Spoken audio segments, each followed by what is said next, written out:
Good morning. My name is Angela Davis, and I would like to offer a land acknowledgement on behalf of St. Mary's Truth and Reconciliation Circle. We would like to acknowledge that this land that we are on has been the traditional territories of Indigenous nations for thousands of years, including the Haudenosaunee, Anishinaabe, and Attawandaron peoples. We are grateful to live and work on land that was shared with us by Indigenous peoples so that together we could live in peace and harmony.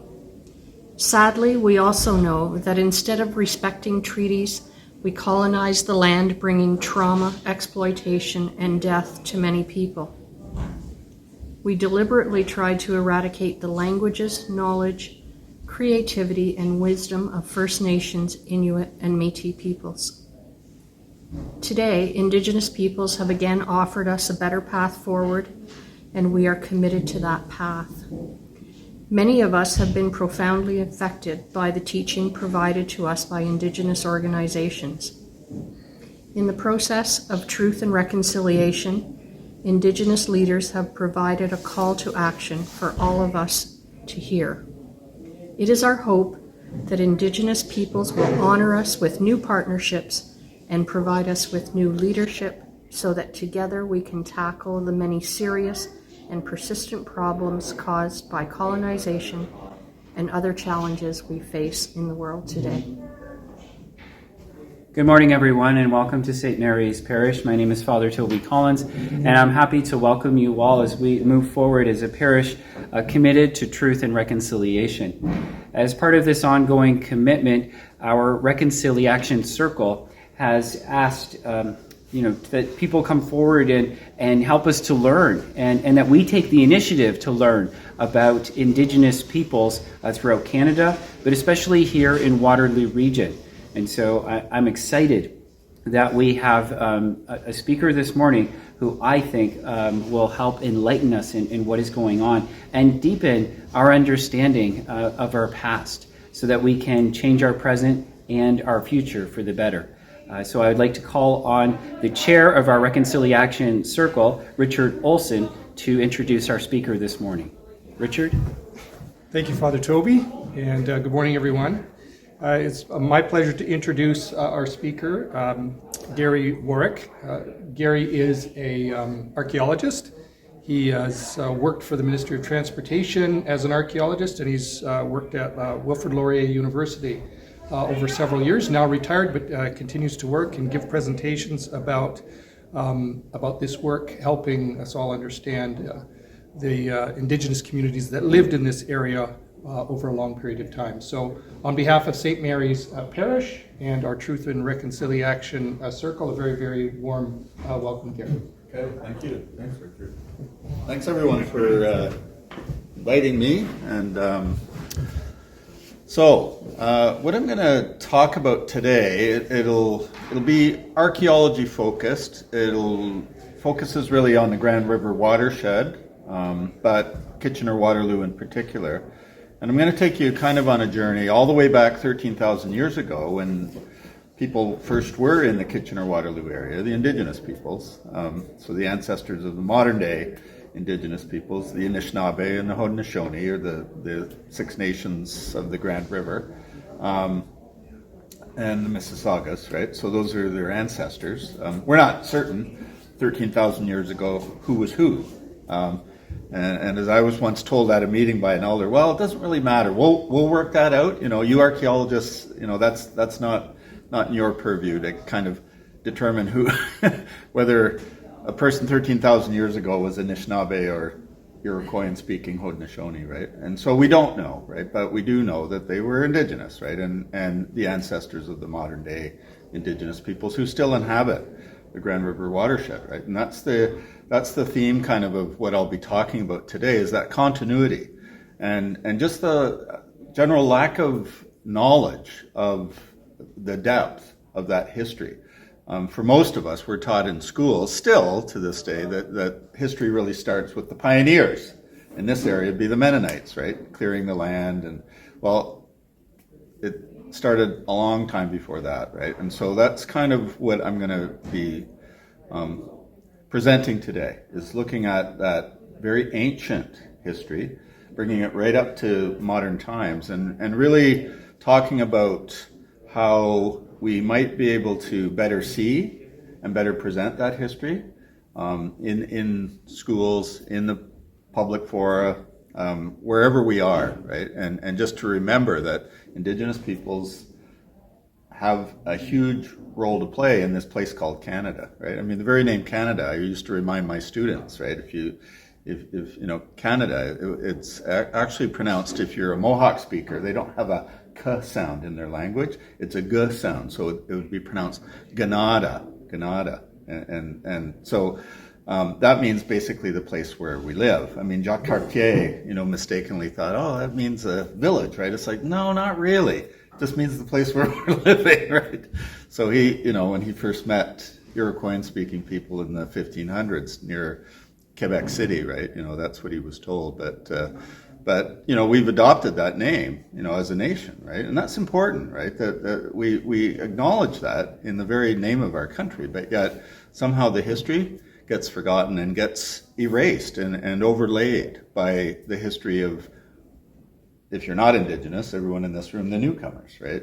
So we have to somehow take that history, that very ancient history, and make it visible again. And that's, archaeology, we try to do that. Dean knows that. We try the best to do that, but sometimes archaeologists aren't the best to do that. We need the help of others to do that. We're good at getting the raw data, the information of the past, but it's very difficult. Most archaeologists don't have the skills you're not a popular writer, you're not an artist, like this artist here, Emily Damster, who lives in the Kitchener-Waterloo area.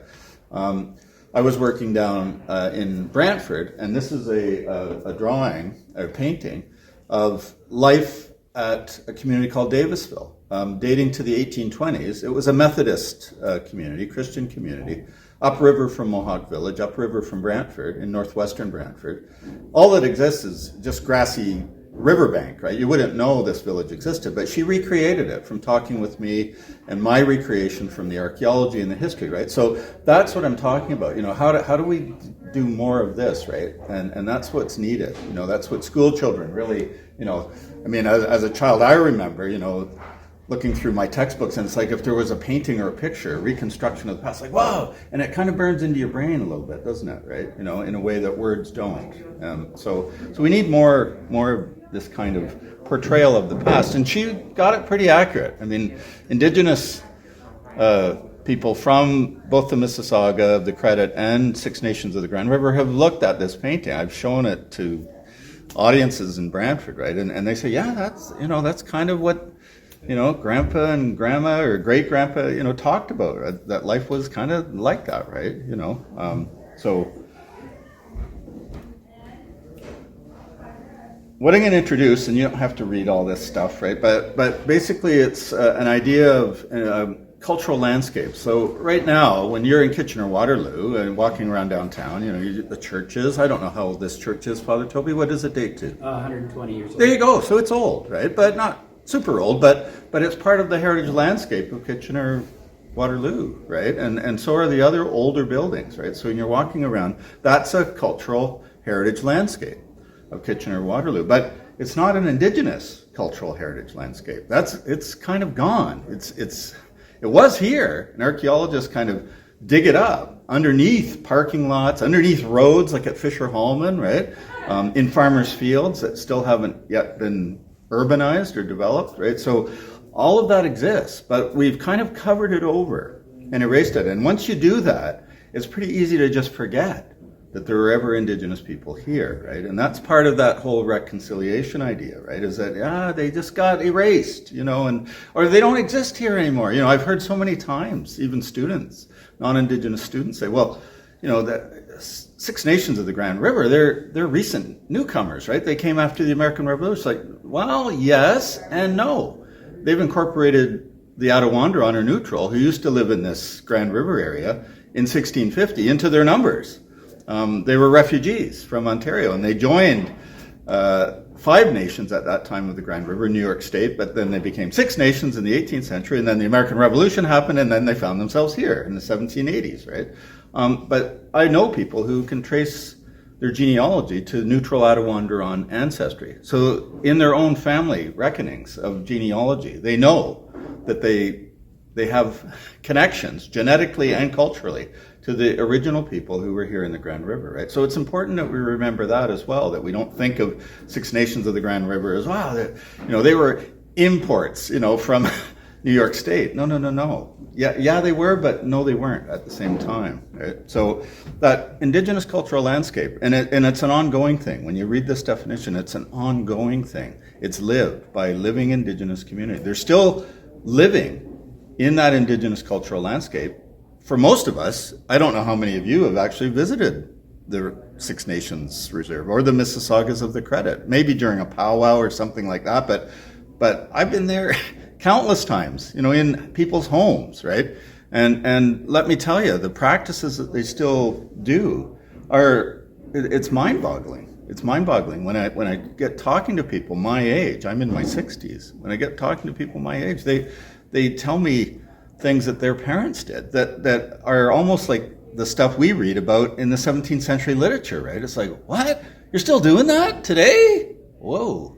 So they're still going about doing the activities that are perpetuating that indigenous cultural landscape that these people are talking about. So what are we talking about here? Well, you all know the Grand River Watershed. I stole this off the GRCA website, I think. I can't remember even. I should acknowledge that. And this is an oblique aerial photo that I took going up in a small plane when I was doing work in the 2000s in Brantford, right?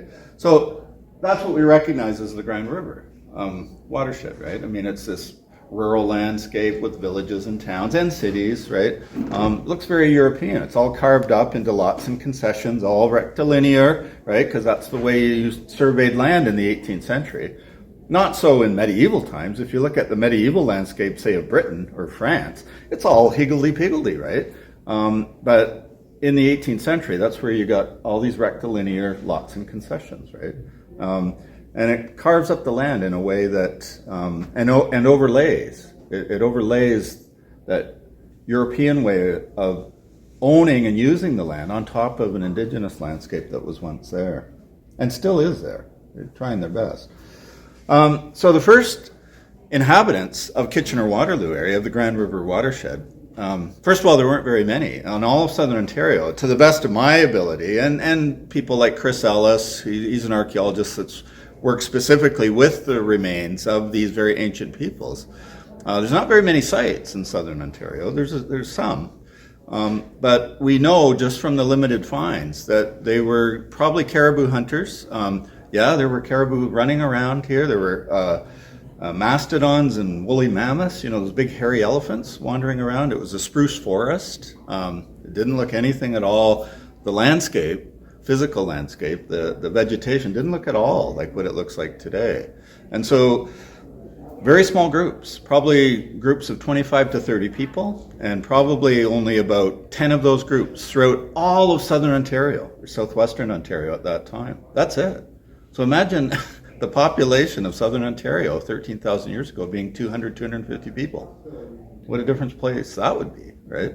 And so that time period lasted for a couple thousand years, that way of life, until the climate changed. The climate warmed, not because people were burning fossil fuels, but just naturally. And to be honest, climatologists and geologists don't really understand why they have theories about why there's ice ages when you look back in time, but they don't really fully understand. There's theories and ideas about the wobble of the earth and things like that, but nonetheless the climate warmed, so the vegetation changed.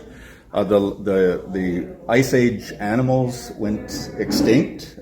They could no longer live in the habitat that was now broadleaf trees, vegetation. So we have a kind of a change of life. We have an increase in population. It's referred to as the archaic times. These are terms, the paleo, archaic. Indigenous colleagues and people, they think of those terms. Archaeologists put these labels on these vast time periods, and they're kind of I mean, they don't honor the indigenous people's reckoning of their own history. Eldon Yellowhorn, he's a friend of mine. He teaches at Simon Fraser University. He's Blackfoot from southern Alberta. And he wrote an article about renaming these periods in terms of the terms that they would use in their storytelling of the very ancient times. So they even have a concept of pre-horse days. So before horses were introduced into the plains, right?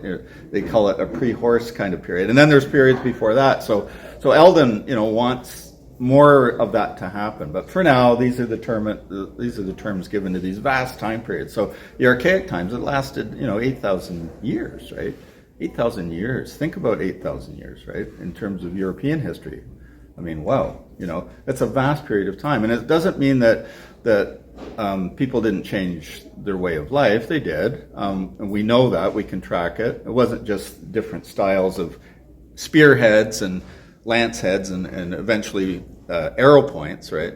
But we know from remains and from sites, there's lots of them. You can go out in any field around Kitchener-Waterloo and find these kinds of spear points and dart points or arrowheads, right? You can find them. So we know that populations were increasing at that time, just from the numbers of sites. But we know too that from pollen studies that the forest was basically about 8,000 years ago what it was today.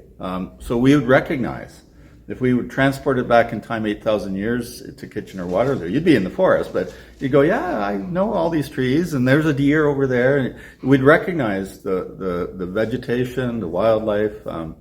And that period of time lasted, like I say, for about 8,000 years. So they're hunter-gatherer fishers, moving about on the landscape. But I always hear that word nomad, and nomad is like people who don't have any home. They're just wandering the planet, wandering the earth. These people had a designated territory, and they had different groups lived in different territories. And so, they would have intermarried with those other groups, right, as marriage partners. And they would have covered much of southern Ontario. So I've estimated by the end of Archaic times, you're probably looking at about 1,000 people all told in southern Ontario. Not very many, right? Not very many. 1,000, 1,500 people, right? Just to give you an idea, on the Lower Grand, this is the Lower Grand River. This is a work of an MA student at McMaster University. I served on his committee, Eric Tincombe. And what those circles are I've told you about Archaic times, 8,000 years, and we track the time by different changes in spear points. That's kind of all we have to go on. And radiocarbon dates, when we have carbon that we can date from these sites. So we know that time period lasted that long, but we also know that when we're finding a spear point of a particular type, is this 6,000-year-old site or a 5,000-year-old Archaic site, right? And we know that just from the types of artifacts that we find, right? So you can date them that way and overlay the site on top of site. And we find, what Eric found is the sites were being clustered in certain areas. They were returning to the same place to camp over and over and over again on the Grand River. And you think, why? Why would they do that? Over thousands of years, they can live anywhere, right? As long as they have water and access to the river, and the forest is the forest, right? It's got everything you need. It's not like stuff's concentrated. Well, kind of it is. Kind of it is when you put the whole thing together. And so what he looked at is where a walleye or pickerel spawn in the Grand River. And where they spawn today, they spawned probably thousands of years ago, because those Archaic sites are on the same areas, right? They're clustered on the same areas where you have these walleye spawning grounds. One's right near Brantford, right? The other down near Cayuga. And so then he overlaid where the deer are. Where do deer overwinter? In marshland areas, in the Brantford area. And those little dots are Archaic sites. So those hunter-gatherer fisher campsites, right? And you notice they're clustered right near the deer yarding areas that are there today. So there's a continuity in terms of the natural landscape. We know that the river, for example, has been in the same channel from Kitchener-Waterloo down to Dunnville it's been in the same channel. Unlike the Mississippi River, that if you're familiar with that, it goes this way and oxbows, and then it cuts itself off. And Grand River's not a river like that. It's a relatively fast river. It's not real slow moving until it gets down kind of to Caledonia, Cayuga area. It's relatively fast moving river at this point here, right? And so it has remained the same channel for 10,000 years. Think about that. Same river course, 10,000 years, right? So you can find sites together on the banks of the Grand that are 10,000 years old beside one that's 1,000 years old, which in the Mississippi River Valley you can't really do because the river has changed its course and washed away those other sites, right? But the Grand's kind of interesting that way as a river. There have been some changes, but not much. So where there's walleye spawning beds today, probably they were there 5,000 years ago. The same shallows existed 5,000 years ago, right? So then we see the appearance of pottery. Dean has brought some from a site dating about 400 and some odd years ago, a Huron-Wendat site, but pottery is kind of the hallmark of the woodland period. So archaic people didn't make pottery as far as we know. They made stone vessels or had bark vessels. Those aren't preserved to us, but we just think that that's probably what they had to cook something or store something. That's what they would do. But pottery is a really interesting invention. And it came in about 3,000 years ago in Ontario, and that marks the woodland period. But also, people began settling down a bit more. And rather than living in seasonal camps, say 6 or 7 or 8 camps over the course of a year, the archaic people would move around in a small territory and living in about 8 different places, sometimes even more. By woodland times, especially near the end of woodland times, that they were by about 2,000 years ago, they were living almost year round on certain spots along the river. And we can see this in terms of the concentrations of artifacts and the buildup of trash and things like that on the sites in terms of fish bone and pottery and things like that, right? So we know that they were kind of being a bit more sedentary, if we can call it that way, right? They still had hunting camps and things like that, and wild rice. Wild rice grew in the lower parts of the Grand, down near Dunnville, up until 1940. We know that from people who lived there, who mapped it out.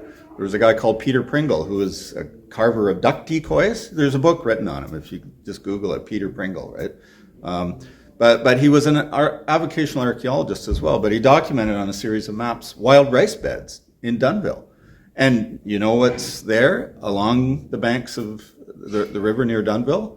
All these woodland sites that were harvesting the wild rice, right? And was wild rice harvested maybe even by the later agricultural peoples? Yeah, for certain. So agriculture came in about 1,000 in this area, about 500 AD,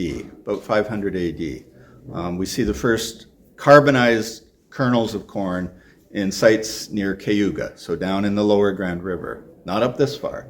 But certainly by 1000 AD, all the indigenous peoples in this area were growing corn or maize. That's its technical name, if you want to be botanically correct, maize, not corn. And then beans and squash were introduced a little bit later, about 1300 AD, so about 700 years ago. You'll hear Six Nations of the Grand River talking about the Three Sisters, right? And they talk about the crops as women, and that's really important. Their culture is very woman-centered, which is rare in the world. It really is. Once upon a time, European societies used to be women-centered as well. I'm talking, pre-Christian, 4,000, 5,000 years ago, right? And that's been reconstructed from graves and stories and things like that, right? But certainly here, the Iroquoian-speaking peoples, for this area, the neutral, or Attawandaron, as they were called by the Huron-Wendat, were maize, bean, squash agriculturalists. It started off small, with small longhouses, houses that, woodland peoples would have lived in, middle woodland peoples before them. They were living on the floodplains of the Grand River. So wherever you have floodplains, that's where you find these concentrations of pottery and the the dates match, this time period. So you get preserved maize, carbonized, you get pottery, you get remains of the dwellings that they lived in. But we know that they were living right on the floodplains. How many were there at Princess Point times in the Grand River watershed? Probably about 2,000 all told. So are there sites up in Kitchener-Waterloo? Not really. We do have some campsites from Princess Point people, but we haven't found any of those floodplain village sites yet up in Kitchener-Waterloo. The nearest you find them is down Cambridge Way on the Blair Flats, and if you know that area at all. It doesn't mean that they weren't there, because as you know, Kitchener-Waterloo, I mean, the area by the river is pretty well built up right now, and so it doesn't really give us the opportunity as archaeologists to look at those original flats, right? But they could have been this far north as well. Eventually, the Attawandaron or neutral, they developed these longhouse villages, right? And Dean has a plan, again, of a Huron-Wendat longhouse village that he was involved with for 30 some odd years, Dean, right? As field school. 25. Out of Wilfrid Laurier University, right? Amazing. I mean, Dean and I are working together on I'm the editor, Dean's the mastermind behind the whole manuscript, but we're hoping that by in early 2023 it'll be published as a monograph, right? So which is it's an amazing site. It's a complete excavation of. This is a depiction of a village site in Toronto area that was done by an artist for an archaeologist at the Royal Ontario Museum, Mima Captchas, right? So it's depicting a village in the Toronto area, but I use it as, again, one of those helps for us to visualize what was there once upon a time. And you would see villages like this in the Kitchener-Waterloo area dating to the 1400s and into the early 1500s. There would be villages of this size. We know that from sites that have been excavated and reported that archaeologists have found in the past, right?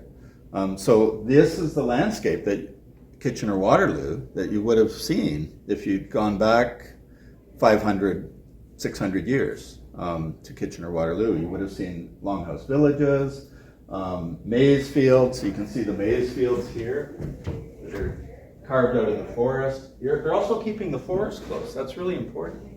They're keeping the forest and their fields close. That's not the pattern of a European farmer. The European farmer will plot their house down, clear all the way around their house, right? Have their fields and their animals close, and they might have a woodlot. We call it the back 40, right? That's the pattern. That was the pattern that gets repeated over and over again, and you can see it to this day. I mean, it's very rare to have a farmhouse with the forest right beside it and the fields on the other side, right? You won't see that. You just won't see it. But for these villages, that's what the pattern was, and we can reconstruct this from surveyors' records and things like that. So they were called the neutral by Samuel de Champlain because the people who lived in the Kitchener-Waterloo area, Brantford area, Hamilton area, they didn't participate in the 17th century in the wars that were going on between the Huron-Wendat, who lived up in Simcoe County, like the site that Dean excavated and the pottery you see on that table. So the Huron-Wendat in the 17th century were fighting with, and we don't know exactly why, we really don't. People say, oh, maybe it was fighting over access to European trade, goods, and routes. We don't really know, to be honest. Think of the Trojan War. If you didn't know the story of the Trojan War and all you had was the archaeological remains, which they found, right, supposedly of ancient Troy, and razed to the ground, burned, all of the evidence that the whole town or city was destroyed in a war. If you only knew that, you'd just have to scratch your head and go, I wonder who did this and why. You wouldn't know at all that it was because someone stole someone's wife, right? Like that's the cause of the Trojan War. Think about it. Helen of Troy, right?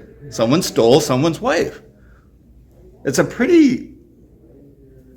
quite elite to go, okay, someone steals somebody's wife and they destroy a whole city? Huh?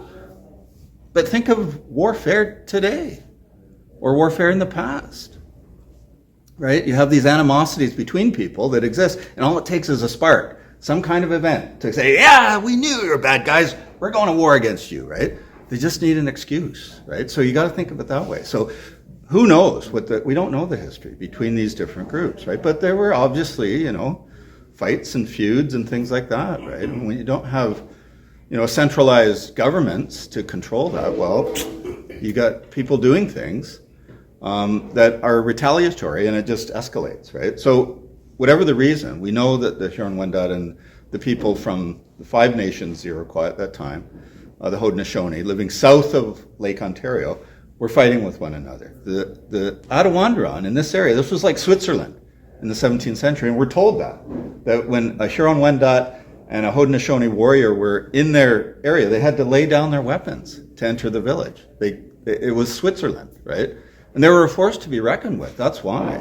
They were a powerhouse, and we know that because of other accounts. They were fighting with people all the way down in Ohio and Michigan, the Attawandaron here in the 17th century.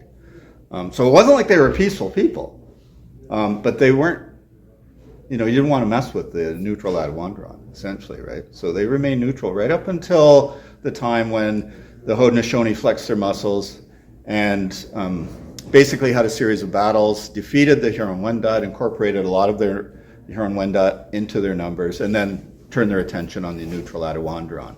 So by 1650, this area didn't have these kinds of settlements any longer, right? It didn't mean it wasn't used or it was empty, like a howling wilderness. I mean, the Haudenosaunee would have continued to use this area for fishing, hunting, trapping. The marshlands were ideal for beaver and muskrat, and the European fur trade was a big concern in the 17th century, right? So it would have been an ongoing use, right, by the Haudenosaunee. But these are examples, and Dean has brought, I'm glad he did, he's brought examples of these things that I'm showing you, bone awls, stone tools, and pottery. Pottery, that's kind of how we find these sites, because pots had a use life of about 3 years, 2 to 3 years. They'd break pretty easily, and then the sherds are scattered all over the village site, right? And so today, when they get plowed up, that's the first real clue that you're on a village site of neutral Attawandaron site, is you get lots of pottery. When you excavate them, Dean has a plan of the Huron-Wendat site that he excavated, but in the 1400s, in the 1300s, 1400s, early 1500s, which is the concentration, the time period where we see the Attawandaron neutral occupation of Kitchener-Waterloo. And there would have been about 2,000 people living in Kitchener-Waterloo at 1500 AD. Just in Kitchener-Waterloo, never mind further down the river, right? So that's a lot of people, right? Relatively speaking. But they lived in these really large longhouses. Some of the longhouses were 120 meters in length, longer than a soccer field. Think about that. Stand at one end of a football soccer field and look down to the other goalpost, and that's the length of a house. One house. No partitions, no rooms. About 300 people or more living in one house. And they were all related, the women. It was all through the female line. Imagine that. Imagine the power that women would have had in such a society. My supervisor, Bruce Trigger, at McGill University, has been on record as saying he combed through the historical accounts, and he said, you will never find one account of spousal abuse in the Huron-Wendat literature, right? For that reason, right? If you got a whole longhouse of related women, and you're a guy and you do something out of line, what's going to happen to you? You might escape with your life. You might. You'll be maimed probably for life, right? So it's a powerful society, right? It still is to this day. I've attended meetings at Six Nations of the Grand River where a senior woman will go up, maybe a clan mother even, right? She'll get up and say something, and the room is hushed. And, excuse me, women, but, at similar meetings, if you've attended, sometimes women will get shouted down in our society, right? Still to this day, despite, right, all of the equal rights stuff that's gone on with women in our own society over the last 50 years and more, right? Still, women are not regarded as complete, and respected as complete equals, right? Whereas in these societies, just to let you know that if murder was committed in the 17th century, if murder was committed and a woman was killed, the murderer didn't go to jail. They didn't have that concept. And if you're a really bad dude, you might be killed, but you'd have to be kind of a serial criminal that way. But what you had to do, your family, from the whole longhouse, so let's say that you remember that 300-person longhouse, they would have to get stores of corn together and all the other valuables that would, hides, whatever, and pay compensation to the family of the person who was murdered. And for women, it was double the payment. Think about that. Double the payment for a woman. A woman's life was valued double in their society from a man's, right? So right there, that's telling you something about the value of women and how society is controlled. To this day, clan mothers wield huge power at Six Nations of the Grand River in the traditional Confederacy Council. They choose the men who are the chiefs, but the men basically are accountable to those senior clan mothers. And they, at council, will say what the clan mothers tell them to say.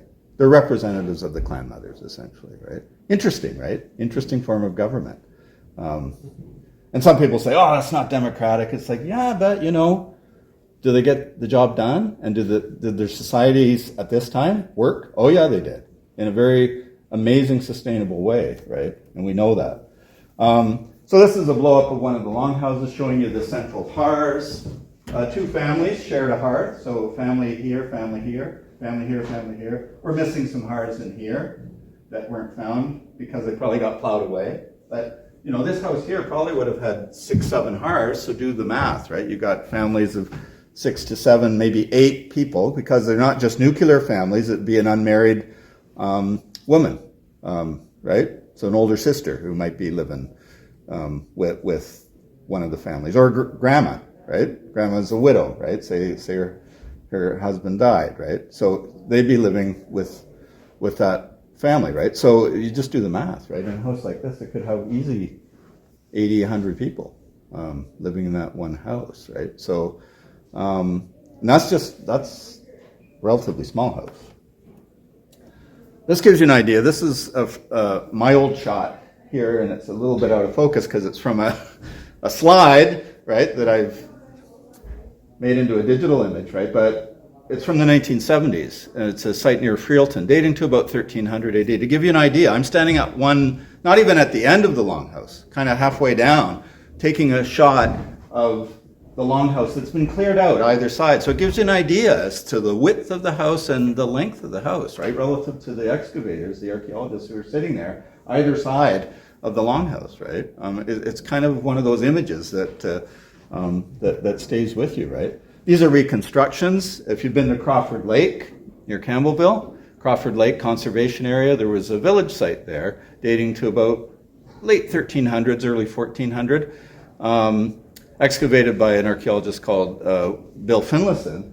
And what they did is, with this reconstruction, they put the posts back in the ground where you could see the post molds. So of the previous shot I showed you, the archaeological images, they're like ghost images of where the houses were, because when you stick a post in the ground, it leaves a lasting impression. It disturbs the original soil profile, and it leaves a dark, dark circle. So you can simply trace out, once you strip away the overburden, the soil, you can trace out where the houses were. And that's how we know for that site on the lower side, right? On the bottom there from Crawford Lake. And so they put the posts back in the ground and reconstructed the houses where they were. It's pretty amazing. So if you haven't visited Crawford Lake Conservation Area, go see it. The other one is from New York State, from a Seneca site, reconstructed longhouse called Ganondagon, which is in New York State, Seneca site. This is my attempt to reconstruct population. I've been talking about population. Started out Paleo times, about 200 people, and eventually got to be about 3,000, 3,500 people. But what's interesting is the Grand River could have held a lot more people as maize, beans, agriculturalists living in longhouse villages. There could have been 20,000 of them, but there weren't. There weren't. Same thing with the Huron-Wendat. Same thing with the Haudenosaunee living in New York State. They capped their numbers deliberately. Why? Sustainability. We're having problems now with climate change, aren't we? And what's the biggest problem? There's too many of us burning too much carbon, fossil fuels, right? That's the problem with planet Earth right now. There's too many. Could planet Earth have, 100 million people burning fossil fuels and not be in the state it's in? Yeah, probably. It would still be in the future if we kept doing that, but probably. But there's too many of us. There's too many of us living in an unsustainable way. They limited their numbers deliberately they had ways of limiting their births, and they kept their population in balance with the least productive year over a period of, say, 20 years. Because there'd be droughts, there'd be population crashes in the wildlife, the deer populations. They knew that long term. They think long term. I've been told that in their language, I took some Mohawk classes when I was professor at Laurier Brantford, right? And the word for the children or your grandchildren is their faces are in the ground or in the clay. Their faces are in the clay. Their faces are in the earth. Think about that, right? Think about going through your life with thinking about your great-grandchildren or your great-great-grandchildren, right? Their faces are in the earth. Are you going to take care of that earth? Because that's where your children are coming from. That's the concept in their language. That's where their children are coming from. So you're going to take care of the earth, right? So this population was deliberately, they could have had 20,000 in this area. Easy. But they didn't. They didn't do that. They chose not to do it.